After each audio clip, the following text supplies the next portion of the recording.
Ladies and gentlemen, the Honorable Raksha Mantri will now address the parade.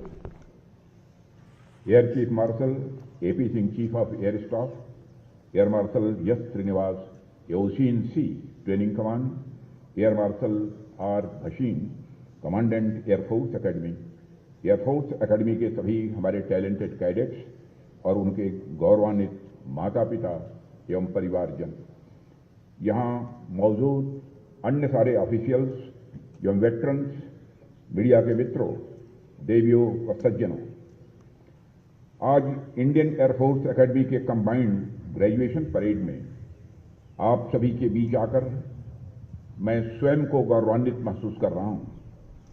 सबसे पहले मैं आप सभी को आपकी ट्रेनिंग सफलतापूर्वक पूरी करने पर हार्दिक बधाई देता हूं।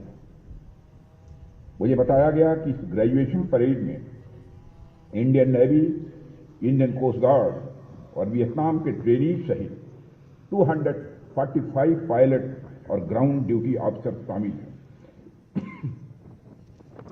फाइटर पायलट से लेकर helicopter pilots, navigation branch, transport administration, logistics, accounts, education, metrology, weapon system और एयरफोर्स ट्रैफिक कंट्रोल ब्रांच की यह डाइवर्सिटी अपने आप में ज्वाइंटनेस के प्रति हमारी कमिटमेंट को भी रिफ्लेक्ट कर रही है।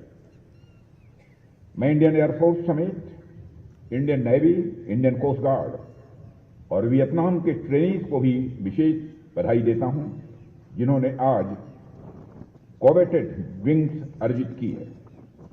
साथ ही मैं सभी अवार्डीज को भी उनकी असाधारण उपलब्धियों के लिए अपनी हार्दिक शुभकामनाएं देता हूं। साथियों, आज जब आपकी कैडेट लाइफ की जर्नी समाप्त हो रही है तो मुझे लगता है कि आप सेटिस्फैक्शन और एक्साइटमेंट का एक मिला जुला भाव महसूस कर रहे होंगे। लेकिन याद रखिए, आपकी यात्रा भी प्रारंभ ही हुई है और आप एक ऐसी सर्विस का हिस्सा बनने जा रहे हैं जिसने देश की हर पुकार पर अपना बेस्ट दिया है। एक ऐसी सर्विस जिसने 1947-48 में श्रीनगर एयरलिफ्ट से कश्मीर में युद्ध की दिशा ही बदल दी, जिसने 1971 में ढाका पर निर्णायक हवाई हमलों से मात्र 13 दिनों में एक नया इतिहास लिख दिया। आप उस सर्विस का हिस्सा बनने जा रहे हैं। इंडियन एयरफोर्स हमेशा भारत की ढाल और भारत की तलवार बनकर रही है।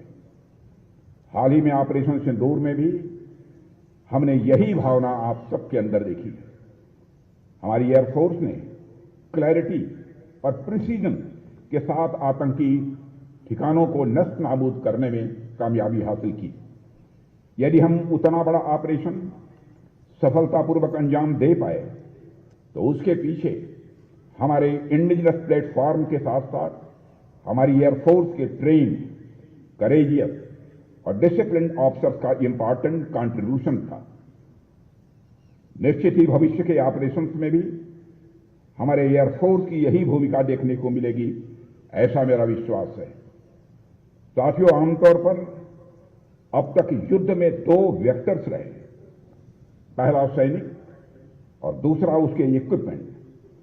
लेकिन आज के युद्धों में कई बार सैनिक हमें सामने दिखाई ही नहीं देता है और जिस हथियार से आक्रमण किया जा रहा है वह भी सामने नहीं होता है। न तो सैनिक है, न तो इक्विपमेंट है। राडार, सैटेलाइट्स, ड्रोन, सेंसर और रोबोटिक्स जैसे अनेक सिस्टम्स आज के युद्ध में डिप्लॉय हैं, जिनमें न तो फाइटर का पता चलता है, न उसकी मशीनरी और इक्विपमेंट का।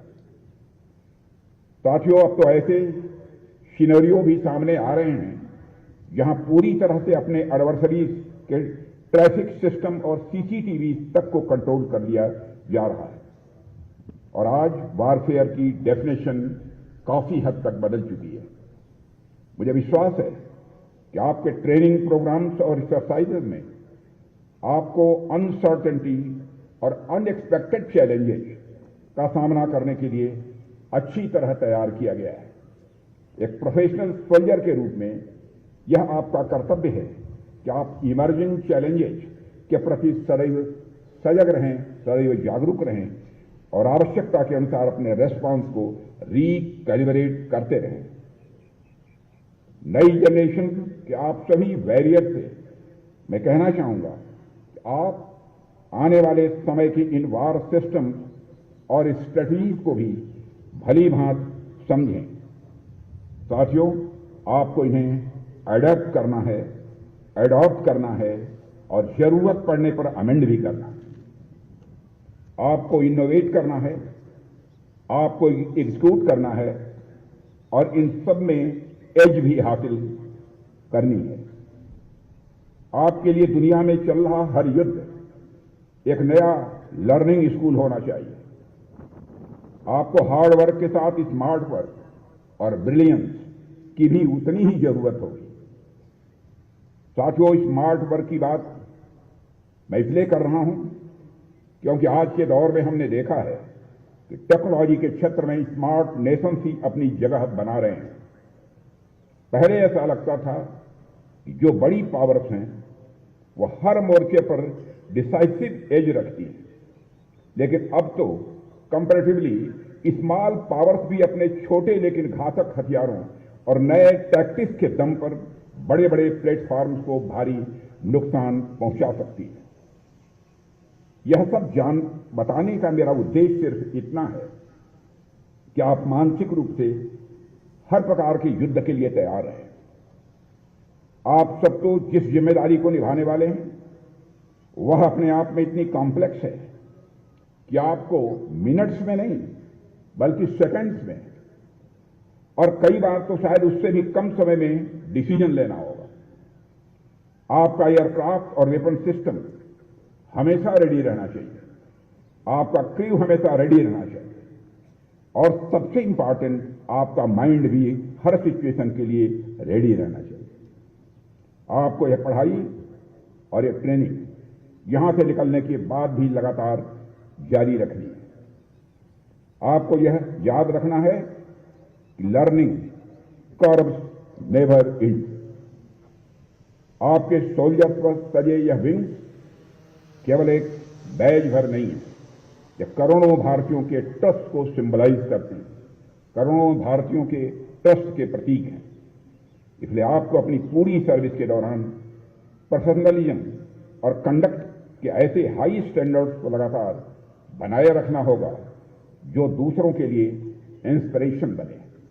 साथियों, इंडियन एयरफोर्स लाखों करोड़ों युवाओं के लिए इंस्पिरेशन का एक बड़ा सोर्स है।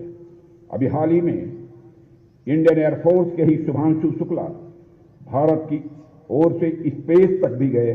अब उस लिगेसी को आगे बढ़ाने की जिम्मेदारी आप जैसे नौजवानों के ऊपर है।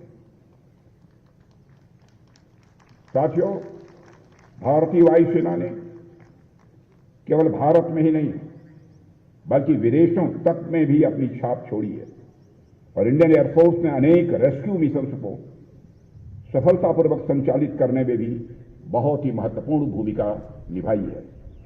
एयरफोर्स ने कई अवसरों पर विदेशी नागरिकों को भी सुरक्षित निकालने में बखूबी मदद की है। इस प्रकार ह्यूमैनिटेरियन मिशंस के दौरान भारतीय वायुसेना ने भारतीय संस्कृति, इंडियन कल्चर और इथोस के उस वास्तविक स्वरूप को प्रतिबिंबित किया है जो नेशनैलिटी, भाषा या सीमाओं से ऊपर उठकर संपूर्ण मानवता की सराहना करने में विश्वास रखता है। मैं विशेष रूप से महिला पायलट्स को भी बधाई देता हूं जो आज इंडियन एयरफोर्स में कमीशन हो रही हैं।